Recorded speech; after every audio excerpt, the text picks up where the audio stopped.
네, 어제 자정에 임시국회 종료에 따라서 공직선거법 개정안에 대한 필리버스터가 약 50시간 만에 끝났습니다. 선거법 개정안은 이제 표결만 남겨두고 있습니다. 한국당은 비례한국당 창당 의지를 더욱 확실하게 밝혔고 민주당과 군소정당들은 비례의석을 대거 내줄 수 있다는 우려 때문에 속내가 좀 복잡해 보입니다. 여기에 4+1 협의체가 합의한 공수처법 개정안에 수사기관의 범죄정보 보고 의무 조항이 들어가면서 또 공방이 일고 있습니다. 오늘 정치와 어정용 강희용 한양대 특임교수, 박정하 전 청와대 대변인과 함께 시작하겠습니다. 어서 오십시오. 안녕하세요. 자, 어젯밤 12시에 필리버스터가 끝났습니다. 50시간 동안 15명이 사실상 이제 찬반 토론, 민주당, 정의당까지 포함해서 했기 때문에요. 자, 소수당의 합법적인 의사 진행 수단이다. 이게 이제 필리버스터의 정의다라고 한국당 쪽에서 얘기를 하고 있는데 민주당에서도 참여를 하면서 이게 뒷말이 조금 나오고 있습니다. 이 부분에 대해서는 어떻게 생각하십니까? 근데 제가 어제 15명 쭉 하는 걸 봤을 때요. 네. 아니, 민주당 의원들이 참여하지 않았으면 자유한국당 의원들이 그걸 다 채웠을 텐데. 힘들었을 것 같다. 정말 힘들었을 것 같아요. 네. 그래서 오히려 민주당 의원들의 참여를 반긴 게 자유한국당 의원 아니겠느냐. 왜냐하면 그게 여실히 드러나는 게 이 선거법에 대해서 반대 토론을 하는데 사실상 막말이나 어떤 근거나 논리가 상당히 부족한 일방적인 주장들만 해왔거든요. 그래서 이걸 어떤 정치 공세의 장, 어떤 선거법에 대한 반대 토론이라기보다는 네. 정치 공세의 장으로 활용하려고 했던 의도가 사실 사전에 드러났고 그 과정에서 사실 민식이법 같은 민생 법안에 전부 다 200여 건에 대한 민생 법안에도 필리버스터라는 제도를 악용을 한 거 아닙니까? 악용을 하다가 여론의 문매를 맞고 서야 이제 뒤로 물러난 상황이었고 그렇기 때문에 이 필리버스터가 말 그대로 이게 본질적으로는 이게 어떤 입법의 저지가 아닙니다. 입법의 지연이거든요. 그러니까 지연을 시킬 수 있지만 저지까지 시키려고 하면 사실 무리가 생길 수밖에 없는 거죠. 그 과정에서 이 필리버스터라고 하는 합법적인 어떤 의사진행 지연 그 방법이 사실상 정쟁의 도구로 악용되었다라고 하는 것을 여실히 보여준 것이죠. 특히 과거에 있었던 테러방지법 같은 경우에는 그 과정에서 사실 민주당 의원들이 장시간의 어떤 필리버스터를 하면서 소위 필리버스터 스타라고 하는 분들이 탄생이 됐거든요. 네.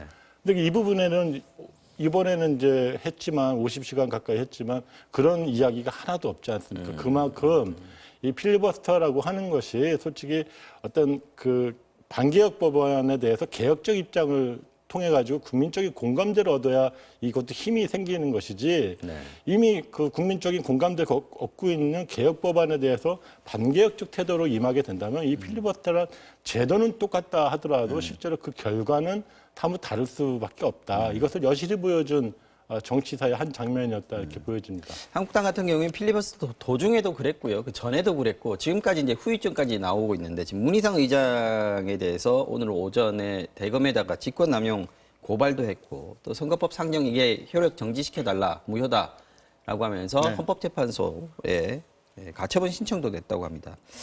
근데 그 와중에 이제 문희상 의장이 원래 장비였는데 동탁이 됐다라는 또 문희상 씨 이렇게 부르는 경우도 있었는데 지금 한국당이 문희상 의장을 공격하는 공격의 타겟으로 삼는 이유가 있겠죠. 그렇죠. 이제 자유한국당으로서는 굉장히 묘안이라고 찾아서 전 올라가 있는 안건에 대해서 필리버스터를 다 적용을 해서 신청을 했는데 의장께서 기습 안건 순서를 바꿔서 기습 상정해갖고 이렇게 올라갔죠. 그다음에 그 회기 결정의 건에 대해서도 필리버스터 해달라고 했는데 의장이 맞아요. 그냥 꽝꽝꽝 치고 넘어갔죠. 그러니까 결정적인 코너마다 이제 문희상 그렇죠. 의장이 그러니까 좀 나름대로 어떻게든 해보려고 묘책 묘안을 짜내는데 의장께서 다 그냥 원천 봉쇄를 했으니까 당연히 그 아빠 찬스라는 얘기를 하면서 자유한국당 그럴 수밖에 없었는데 좀 전에 뭐 우리 강 교수님께서 뭐 반개혁이니 개혁이니 뭐 이렇게 말씀하셨는데 이건 시청자들이 판단을 하실 테지만 저는 그런 생각이 들어요. 그러니까 현행 253 지역구의 47 비례대표 돌고 돌아서 제자리. 심지어는 3년 동안 평균 인구수 이런 것까지 얘기 나오다가 결국 253 플러스 47이 똑같이 나오는데 이런 걸 만들려고 지난 4월부터 이렇게 밤마다 소쩍새를 울려댔나 이런 생각이 들고 그렇다면 자유한국당으로서는 어떤 방식이든 좀 전에 뭐 헌법재판소 얘기도 했지만 그게 무슨 실효성이 있겠어요, 사실은. 네. 그러니까 그러면서도 자유한국당 입장으로서는 악소리라도 할 수밖에 없는 그런 상황 아닌가. 4+1이라는 참 이상한 협의체. 그다음에 돌고 돌아와 제자리로 된 선거제. 또 앞으로 있을 이상한 또 공수처법. 이런 것들을 해서 도저히 다수의 횡포에 이길 수 없는 야당으로서는 그렇게밖에 할 수 없었을 거다라는 점도 국민들이 이해해 주시리라 생각을 합니다. 알겠습니다. 어쨌든 선거법에 대한 필리버스터는 끝났기 때문에 다시 필리버스터를 할 수는 없는 상황입니다. 어쨌든 이제 마음만 먹으면 선거법 개정안에 대해서 즉시 표결이 가능해졌습니다. 일단 민주당 그리고 정의당의 오늘 오전 발언 듣고 오겠습니다. 오늘 임시국회가 다시 시작되었고 본회의가 조만간 소집되면 단호하게 선거법 처리와 검찰개혁 또 민생법안 처리에 나서겠습니다. 민주당은 국민의 명령대로 의석이 크게 줄어드는 손해도 기꺼이 감수하고 선거개혁의 길에 나섰습니다. 이제 자유한국당이 동참할 차례입니다. 자유한국당은 더 이상 스스로의 발목을 잡지 말고 패스트트랙 개혁 법안들이 연내에 모두 처리될 수 있도록 협력하기 바랍니다.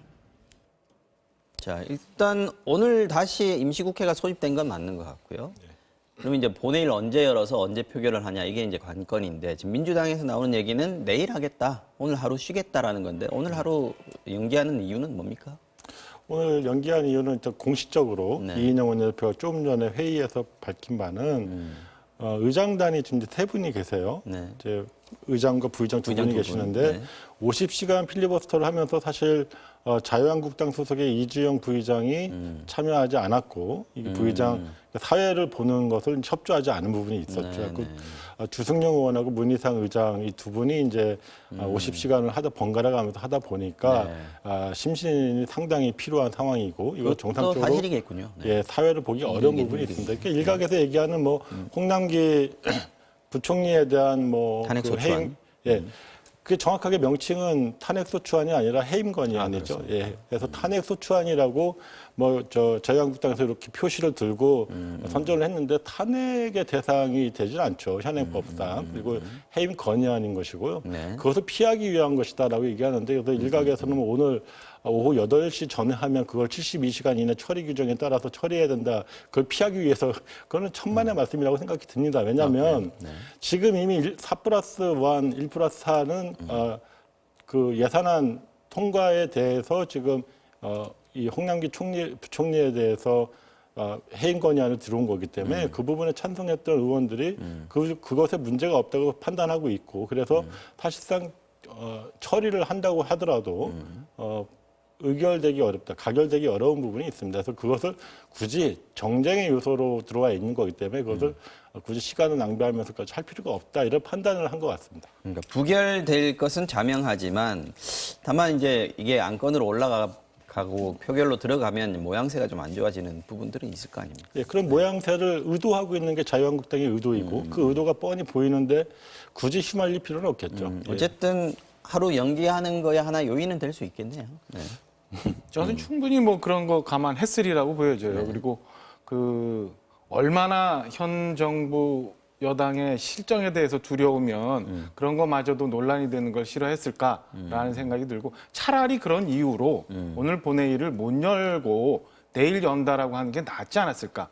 그동안 최근에 있었던 국회 운영을 쭉 보면 의장단이 피곤한 것도 사실은 뭐 사실인 물론 뭐 거죠. 연세 있으니 두 분이 하시려니까 피곤하겠죠. 그 밤새도록 진행되는 걸 4시간씩 하셔야 그러니까 되니까 4시간 교대로. 교대로 했다 그러고. 그런데 네. 뭐 이정미 의원 같은 경우 고 노회찬 의원 말씀하시면서 6,411번인가요? 그 버스 얘기했는데 자 의장단이 4시간 동안 회의 진행하는 거 하고 새벽부터 밤까지 우리 노동자들 우리 국민들 나와서 힘들게 일하는 거하고 뭐가 더 힘들까요? 4시간 회의 진행하는 게 이렇게 어려워가지고 본회의를 연기할 정도로 그렇게 중요하다는 민생법안 다 놔두고 그렇게 중요하다는 예산 부수법안 다 놔두고 하루를 연기할 만큼 그렇게 여유가 있나? 라고 생각하면 차라리 저는 국민 한 사람으로서 홍남기 부총리 이 해임 건양권 때문에 두려워서 못한다고 하는 게 낫지 피곤해서 못한다는 게 말이 되나 싶은 생각이 들어요. 그동안 보면은 뭐 갑자기 4+2에서 합의가 안 돼갖고 본회의 열려다가 말고 의원들 지역구 나가 있어갖고는 의원 정족수, 의결 정족수 안 돼서 또 3시에 했던 것도 7시로 미뤘다, 7시 하랬던 거 8시 미뤘다. 이런 국민들 보기 정말 부끄러운 일을 다 하고 이제 와서 또 피곤해서 못한다? 글쎄요. 그러면 해놨던 민생법안 어떻게 할 거고 예산 부수법안 어떻게 하려고요? 그거 먼저 처리했으면 필버스 앞서 있었던 거 다 끝났을 거예요. 이제 갑자기 27번에 있던 의안을 갑자기 4번으로 올려가지고 기수상정해서 나머지 법안 다 처리 못하고 이런 것들은 도대체 문희상 의장님 그다음에 민주당 지도부는 국민들한테 뭐라고 설명할 건지 제가 갑자기 궁금해집니다. 제가 궁금해서 답을 드리자면 그동안에 국무위원에 대한 해임 결의와 특히 20대 국회에서 특히 문재인 정부 들어서 가지고 뭐 정경두 장관에 대해서는 2차례나 벌써 해임 결의안이 됐어요. 그러니까 그것 자체가 상당히 명분이 없어요. 내용을 들여다보면. 그래서 본인들이 이제 뭐 문구 좀 바꿔갖고 한 번 더 내고 또 내고 뭐 이렇게 했단 말이죠. 그래서 어떤 그러니까 국무위원들에 대한 해임 결의안이 중대한 사안이 아니다라고 하는 점을 분명히 말씀드리고요. 또 한 가지는 지금 이제 신재철 원내대표도 과거에 이제 나경원 직전에 나경원 원내대표만큼이나 이 원내 전략에 대해서 너무 미흡하다. 만약에 그런 것이 정말 걱정이라면 하루 늦게 제출하면 되는 겁니다. 그러면 임시의 기간을 딱 정해져 있기 때문에 72시간을 꽉 채워서 할 수가 있는 거죠. 그러면 굳이 그 안 하는 것을 왜 그게 무서워서 안 하는 거냐고 몰아붙일 필요 없이 정정당당하게 표결을 하면 되는 것이죠. 어쨌든 박정하 대변인 말씀 중에서 제가 귀에 들어오는 거는 그동안 국회가 놀지 않았느냐. 그거 이틀 밤 샜다고 피곤하다고 얘기하는 게 국민들 앞에 그게 변명이 되겠느냐. 그러니까 제가 드리는 말씀은 표결 그 말씀은 여부와 저도 일리가 상관없이 있다고 보고요. 네. 아니 그러면 이주영 부의장이 그 의사봉을 잡아야죠. 그래서 타의석을 잡았으면 이런 핑계는 못 댈 거 아닙니까? 그쪽에서 얘기하는. 어쨌든 뭐 그게 그러지 이번 않고, 지금 예. 사안에서의 본질적인 문제는 아닙니다. 아주 조금 부수적인 얘기를 좀 해봤는데 어쨌든 후유증도 지금 예고가 돼 있습니다. 이미 공언한 대로 한국당은 선거법이 통과가 되면 바로 비례한국당 창당한다고 다시 확인을 했습니다. 이게 막판 변수가 될 수 있다 이런 얘기들도 흘러나오는데 일단은 한국당 측의 얘기부터 들어보겠습니다. 선거법이 만약에 통과가 되면 저희들은 예고한 대로 비례대표 전담 정당을 설립할 것입니다. 그리고 그에 대한 준비 작업에 착수할 것입니다. 비례대표 정당을 설립하지 못하게 하는 것이 위헌입니다. 네, 일단 정책위 의장이 이렇게 얘기를 했으면 뭐 실행에 들어간다 하는 건 명확해졌다 이렇게 볼 수 있습니다. 그렇게 봐야겠죠. 저는 뭐 그렇게 할 수 있으리라고 보여집니다. 그러니까 그 뭐 위원 얘기도 좀 나오고 그러지만은 선거법 자체가 애매한 조항이 너무 많아서 저는 불가피 그렇게 할 수밖에 없지 않나라는 생각이 들고요. 왜 우리 저 축구 같은 경우도 이렇게 보면은 사실은 그 압박과 지나친 몸싸움이 경계선상에 있어요. 경계선상에 있는데 그렇다고 압박 축구 하지 말라고 할 수 없는 거 아니에요? 그런 거와 똑같이 지금 선거법 자체가 이미 누더기에 훼손이 되어 있기 때문에 그 주어진 상황에서 자유한국당이 최대한 그래도 의석을 확보하려면 저런 방법밖에 불가피 쓸 수 없는 상황이다. 쓸 수밖에 없는 상황이다. 이 건에 대해서는 나머지 4+1의 협의체에 가담했던 거기에 협의했던 그런 지금 같은 선거법을 만든 제 정당에서 비난할 수는 없다라는 생각입니다. 지금 김재원 의장, 정책위 의장이 얘기할 때 제일 말미에 이 비례 한국당을 못 만들게 만드는 것은 위헌이다 이 얘기를 했거든요. 그게 말하자면은 지금 4+1 협의체에서 지금 현재 개정안이 올라와 있습니다만 이 내일 사이에 이 수정안을 또 한 번 낼 수 있지 않겠느냐, 비례한국당을 못 만들게 하는 조항을 넣지 않겠느냐 이런 지금 의심 이런 것들을 좀 하고 있는 모양인데 이 부분은 가능성이 없습니까? 저는 뭐 가능성은 없다고 봅니다. 논의 혹은 고민은 할 수 있겠지만 뭐 정당을 못 만들게 한다라는 것은 현행 헌법상 적절하지 않은 방법이고요. 네네. 그리고 실제로 지금 김재원 의장 말씀대로라면 지금 선거법 통과를 가장 바라는 것은 자유한국당일 수밖에 없습니다. 본인들이 안면몰수하고 자기네가 비례 한국당을 만들어서라도 의석수를 가져가겠다는 거 아닙니까? 그 부분에 대해서 국민들이 평가하고 심판을 내리실 거라고 봅니다. 가령 이런 겁니다. 어떤 제도가 만들어지면 그 제도의 도입 취지가 목적이 있는 거 아닙니까? 그 도입 취지의 목적에는 결사반대하다가 어느 순간 돌아서 가지고 그 꼼수를 발견하고 꼼수를 활용합니다. 이것은 나쁜 정치의 전형인 거죠. 가령 주민투표제 있잖아요. 직접 민주주의 제도로 주민투표제가 참여정부 때 그러니까 17대 국회 때 이게 도입이 됐단 말이죠. 근데 이것을 2011년도에 오세훈 서울시장이 주민투표를 소위 관자형 주민투표를 만들어 가지고 이것을 악용을 합니다. 그 끝이 어떻게 됐습니까?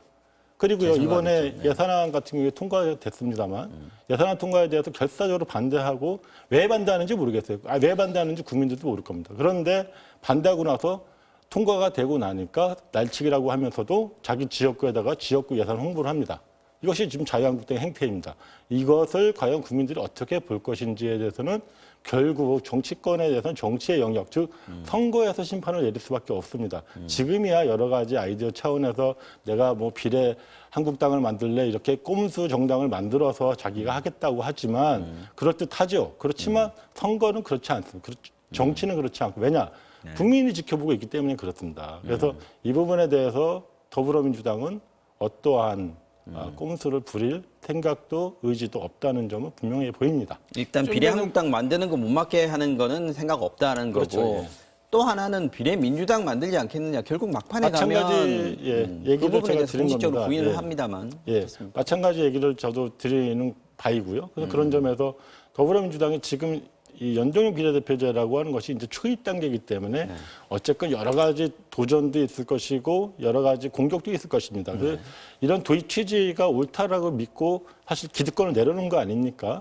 기득권을 내려놓고 과반을 내다볼 수 있는 정당이지만 아니다라고 이거를 좀 더 쉐어를 하고 대표성과 비례성을 보강하자라고 하는 그동안의 사회적 논의를 정치개혁 차원에서 받아들인 것이 연동형 비례대표제고 이번 선거제도인데 의석수의 어떤 변동 이 문제는 두 번째 치더라도요. 그래서 이 제도를 어쨌건 잘 정착되도록 하는 것이 공당으로서 집권당으로서 제1당으로서의 책임과 역할이다 이렇게 보고 있는 것이죠. 이것을 그동안의 논의 자체를 반대하고 이제 와서 통과되니까 이 제도의 허점을 이용해 가지고 내가 여기서 의석수 더 얻겠다고 공공연하게 얘기하는 저런 행태들이야말로 준엄하게 심판받아야 될 부분인 것이죠. 아니, 말씀을 하셨습니다만 민주당에서도 지금 공식적으로는 지금 부인을 하고 있습니다. 근데 비례민주당이 결국은 나오지 않겠느냐라는 얘기를 하는 게 지금 한국당 쪽에서 나오는 얘기가 있고 또 하나는 박지원 의원이 또 그 얘기를 하고 있습니다. 지금 민주당으로서는 선거법에 대해서는 필리버스터가 끝났습니다만 표결 남아 있어요. 그 다음에 총리 인준 또 남아 있어요. 그 사이에 또 공수처법에 대해서 필리버스터 해야 되고 또 처리해야 돼요. 이럴 때 나머지 제 야당, 그러니까 정의당, 대한신당 뭐 등등 협조를 얻을 수밖에 없어요. 지금 과반 의석을 못 갖고 있기 때문에 이거 끝나고 난 다음에 과연 민주당이 그렇게까지 얘기할까? 그러니까 비례민주당을 안 한다는 건 지금 시한부다. 저는 시한부라고 보고 있고요. 시간이 지나고 지금 아직 한 넉 달 정도 남았는데 네. 민주당 분명히 이런 거에 대해서 고민할 거고 시점이 어느 정도 지나고 나면 정의당하고 또 한 판 싸우는 일이 생기지 않을까라는 생각을 좀 한번 해봅니다. 근데 좀 전에 예산안 말씀하셨지만 사실은 흘러나오는 얘기 보면은 자유한국당이 예산안 협의하려고 그랬는데 전혀 보여주지 않았다는 거예요. 그러니까 그냥 뭐 심의 안 하고 그냥 날치겠다고 하는 거는 조금 팩트와는 좀 거리가 좀 있지 않나라는 생각이 들고 또 하나는 정말 그 비례성이나 이 의석수와 국민의 이 동의 여부와 이거를 반영코자 했다면 225 더하기 75석을 원한 대로 통과했으면 되는데 250 더하기 250도 아니고 253 더하기 47이 돼버렸어요. 그 47 안에 마저도 30석만 그냥 하게끔 캡을 씌워놓고 이게 무슨 의미가 있나라는 생각이 들어요. 그런 룰이 만들어지다 보니까 힘없는 야당으로서는 그렇게까지더라도 비례한국당이라는 생각을 할 수밖에 없는 상황까지 몰려가는 거 아닌가라는 생각이 들고요. 말씀하신 것처럼 결국에는 이 건에 대해서는 정치권에서 공방이 있겠습니다만은 최종적으로는 4월 15일 국민들이 판단을 하시리라고 저는 봅니다. 선거제도에 있어서 대의와 명분이 어디에 있느냐 이거는 이제 아마 국민들 유권자들이 판단을 할 것이고 그게 이제 총선에서 표로 나타나지 않을까 싶은 생각은 듭니다. 현명하시니까요 국민들이요. 알겠습니다. 이 정도로 하고요. 네. 지금 또 하나 논란이 되고 있는 것이 이겁니다. 4+1 협의체가 합의한 공수처 법안의 내용입니다. 이게 공개가 좀 됐는데 가장 논란이 되는 부분은 24조입니다. 자, 먼저 1항에 보면은 공수처가 사건 이첩을 요구하면 수사기관은 거기에 응해야 한다는 내용. 이거는 기존에 알려져 있던 내용이고요. 2항에 새로운 내용이 들어갔습니다. 검찰과 경찰, 그러니까 수사기관이 고위공직자의 범죄를 인지한 경우에는 그 사실을 즉시 공수처에 통보해야 한다라고 되어 있습니다. 말하자면 수사 전에라도 일단 인지가 됐다면 공수처에 의무적으로 보고해야 되는데 이 의무조항이다라는 부분인데 이 내용을 두고 지금 여야 입장이 첨예하게 갈렸습니다. 입장 한번 듣고 오겠습니다. 그런데 지금 민주당은 군소 정당들과 야합하여 기존 공수처법 개정안의 문제점을 완화하기는커녕 심각한 독소 조항을 추가하고 일방적으로 통과시키려고 하고 있습니다. 자유한국당이 그런 요구와 열망을 무시하고 자꾸 공수처 법안에 대해서 왜곡된 비판을 내놓는 것은 국민의 열망을 그리고 국민의 요구를 무시하는 처사라고 생각됩니다.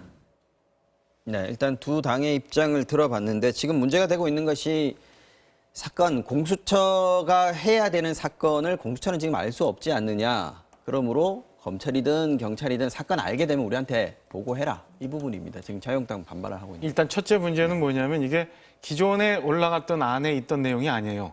아무도 모르게 첨부된 안이에요. 24조 2항이. 그러니까 애초에는 그 검찰에서 수사하는 내용에 대해서 공수처가 얘기를 하면 이첩을 해야 된다라는 건데 지금 들어간 내용은 뭐냐면 경찰이든 검찰이든 어쨌든 시작을 하면 아니면 수사에 대해서 알려줘야 된다라는 거거든요.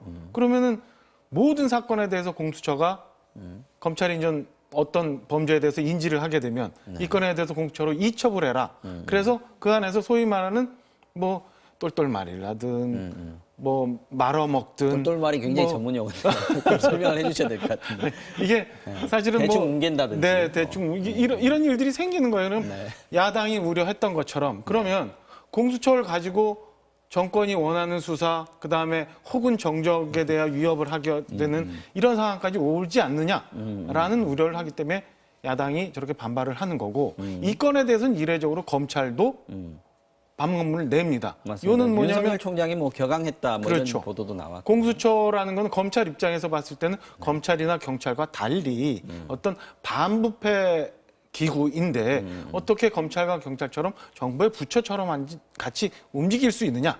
그리고 지금 검찰이 수사하는 거에 대해서는 청와대도 법무부에도 통보를 안 해주는데 어떻게 공수처의 모든 걸 다 통보를 하냐. 그러면 임명권도 가지고 있고 기소권도 가지게 되는 공수처가 무소불위의 기관이 되는 거 아니냐라는 얘기를 하게 되는 거죠. 이에 대해서는 또다시 이제 자유한국당에서 필리버스터를 해서 반민주적인 내용에 대해서 국민들한테 말씀을 드리겠습니다만은 선거구제 통과되는 것처럼 사실은 시간이 지나면 이렇게 통과될 수밖에 없는 상황이에요. 굉장히 위험스러운 상황이라고 걱정된다라는 말씀이신 것 같고 아까 박주민 의원 얘기를 설명을 좀 들어보면 그런 것 같더라고요. 사실 공수처라는 거는 굉장히 작은 조직이고 사람도 별로 없고 전국 단위 조직도 아닌데 그러면 어디서 범죄의 정보를 얻느냐, 제보에 의존해야 되느냐 뭐 이런 얘기인 것 같습니다. 실제 현실적인 문제가 있다는 거죠.